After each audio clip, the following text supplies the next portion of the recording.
All right, friends, I've got another alternate build on my turntable. It's time to give it a spin and see what we've got.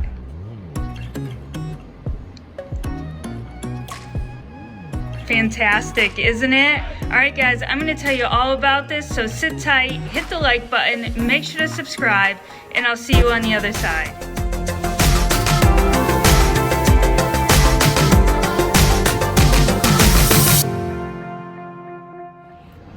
Hey everyone, Sarah here, and today I am back with another alternate build. I know how much you guys love them, and I actually love doing alternate builds as well. I don't know why, because maybe we just haven't seen them before. There's not a lot out there on them, and although you might see them on the screen, say at rebrickable.com, it's really a lot of fun to see them in person, and I absolutely love this one. If you can't tell, I am sitting with the Lego castle, and I was actually able to turn the Lego castle into something that you can actually put in your city. So if you love this, make sure to hit the like button. If you absolutely love this, make sure to subscribe so you can see all of our alternate builds. And we're gonna get into this and get started. So let's take a look.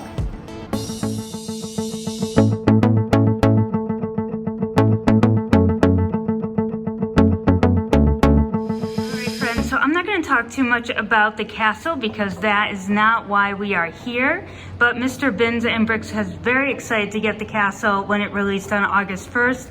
So if you missed our haul video, make sure to go check that one out. It was fantastic, and we had a special surprise stop in there, so you're going to want to see that. But he got straight to work building this castle even before the gunship, so he was very, very excited, and we actually bought two because I think he was thinking he was going to give this one an upgrade. But while Mr. Bins and Bricks was building the castle, I decided to take the other castle, part it out, which you guys may have seen in my last alternate video on the Friends sets, the Friends and the Apartment Central Perk alternate video. I actually showed sort of the makings of my alternate build of this Castle 3-in-1 set.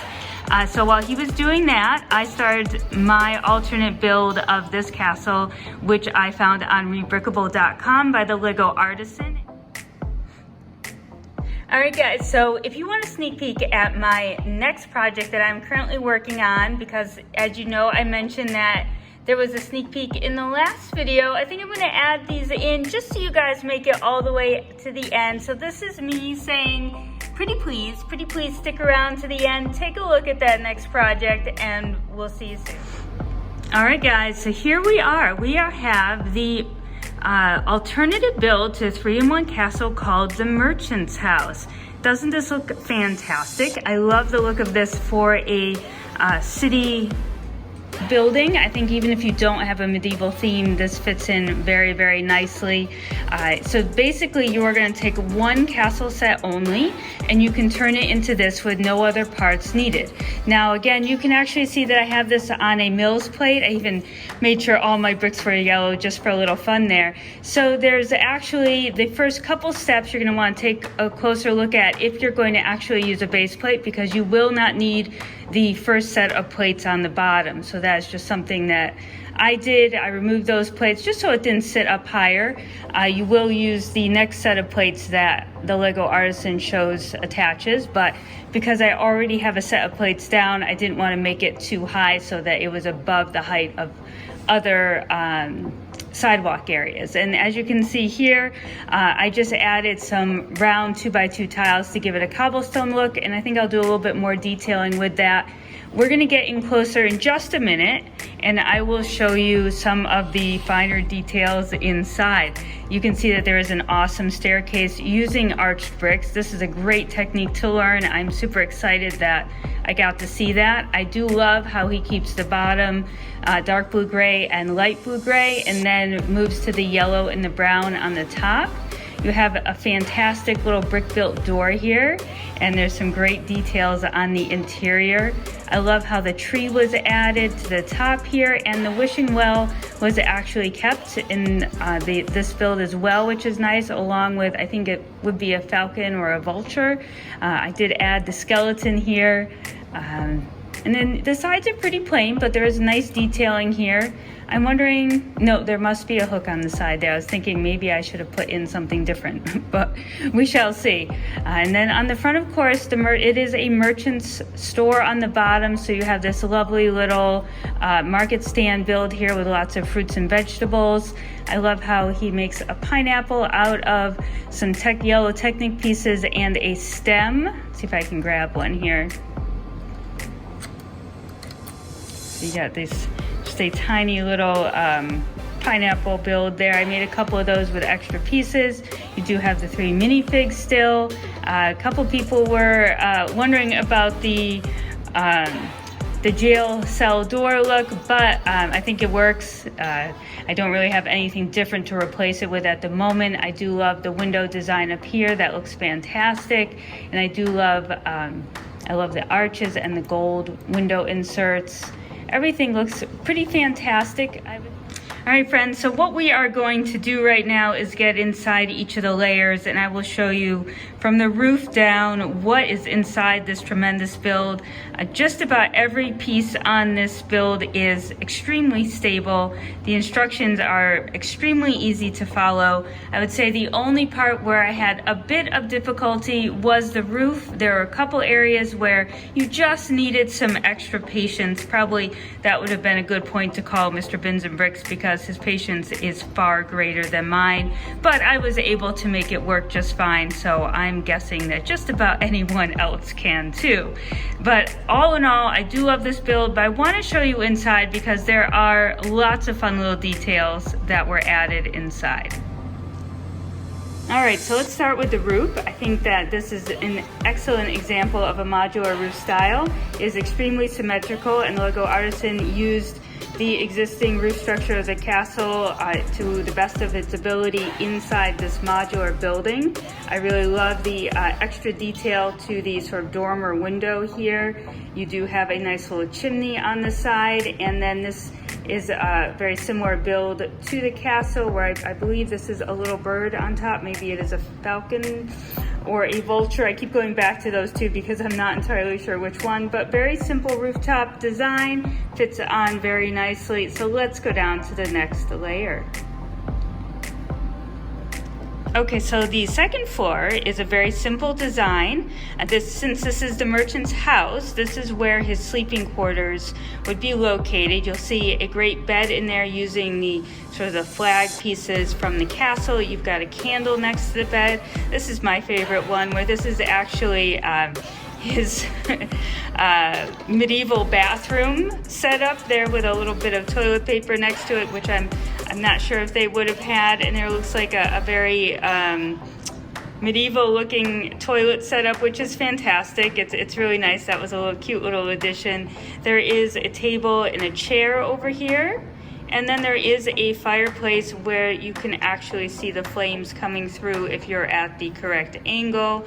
There's also sort of a little kitchen cooking sink set up, and then there is sort of a little food pantry over here, as well as the door that goes out to the stairs so that the merchant can get down to his store. So very simple living conditions, but also a very nice use of the pieces, and it feels very complete inside. You of course could add extra detail if you wanted to, but again, the Lego artisan is using exactly the pieces that are in the set, so this is the best use in this circumstance. And I really do love how the paneling works on the walls. It all comes together very nicely. So a very simple layer, but very awesome nonetheless. We're going to go down to the second layer. Oh, let me just point out in the front here the nice use of the shields as sort of an awning. And then you have the blue flags, so there's some nice window decor. Now these windows up top here have a nice detail that show like a maybe type of shutter. I'll get in closer as we finish up, but there are no window panes in it, although it does give the illusion that there are. So let's take off the second layer and get down to the merchant's shop. So inside the merchant's shop, you can see that there is a bow and arrow on the wall, and the target. I do love the use of the teeth over this section just to give it some decoration. There are different wares for sale. included. I do love the armor there and the chains hanging with the pail. There's a chest. You can see that there is also maybe a little counter with some other baubles and things behind it, as well as a spear. And then of course the front entrance there. So although very simple, I think each of the elements that was created really does lend to a story and utilizes the pieces in the best possible way. And we can actually take a look at the bird a little bit closer. You've got this little tree that actually sits nicely against the building. So I did put this on a 16 by 32 plate. You can see that I added some of my own round 2x2 brown tiles, and then I think I will add some more of these little green flower pieces in between, just to create sort of like a mossy path-like area out back. And you can actually put some trans blue studs inside the well, would look very nice. Here is a frog. I'm not sure what the skeleton is doing. Hopefully he's being safe there by the well, but I guess it doesn't matter because he's already a skeleton. Hey, so thanks for staying to the end.